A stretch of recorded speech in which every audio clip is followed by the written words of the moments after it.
The Betfred Gold Cup not too far away now, and you go there with two live chances this year. We'll talk first about the current favourite and defending champion, Long Run. How's he come out of his prep race at Newbury, and how impressed were you by the way he jumped that day? Both positive. He's come out of it great. He's in very good form. And yeah, the one thing that stood out again at Newbury was his jumping was very accurate, very clean, and it was just nice. He got into a lovely rhythm, and that was the part of last year and in the Gold Cup. It's all important to him, and in fairness, without Corto Star there, in fairness, they went a good gallop at Newbury, and he was always happy. So I think he can build on that, and no, he's in good form. Now, at the beginning of the season, was the plan always to have 3 runs and to give him a prep run after the King George, or were they a bit more fluid at that time? No, we always thought we would go somewhere after the King George. Only the King George last year had been run on January the 14th, and that really meant that by Newbury or any of those races, and Cheltenham, you'd knocked 2.5 weeks off the time interval, and we decided not to. Whereas this year, when you'd got the full gap, it seemed sensible to have another run, and I'm glad we did, because it's put everybody back in a good frame of mind. We'd got thumped a couple of times by Corto. Not thumped at Kempton, in fairness. We were running on really well at the end. But as we know, Cheltenham's a different course to Kempton, which is sharp. And Haydock's very sharp.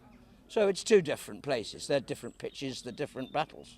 Your other runner, Burton Port, finished second behind Long Run that day. You must have been absolutely delighted with the way that he'd come back after the long layoff and the injury that he'd had. Has he shown any ill effects from that, and will you think he'd come on from the run?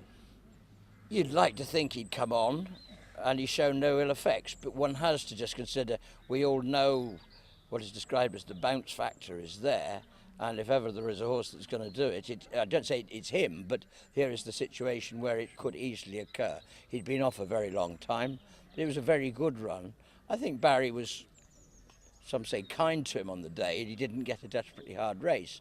Yeah, sure, he was looking after him, but we were getting £10 off Long Run, so he's got to find that for a starter. But you'd like to think that's possible.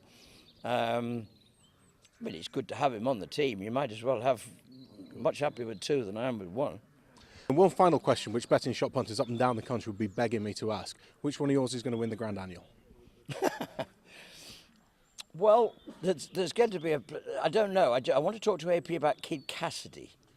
So I don't know what he thinks he ought to be doing with him, and whether he says he wouldn't mind riding him in a big field and trying to put him to sleep. He's a very talented horse. And would French Opera maybe go there again, or maybe for the Ryanair? I think French Opera would be better off in there and claiming off him.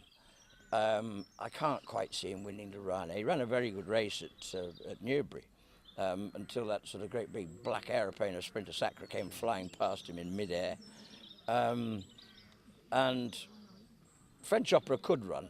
But he would have a lot of weight. He will have top weight. But if you took that off him a little bit, I can take 5 off comfortably with Jerry McGrath, who'd get on with him well. And I think he'd be competitive.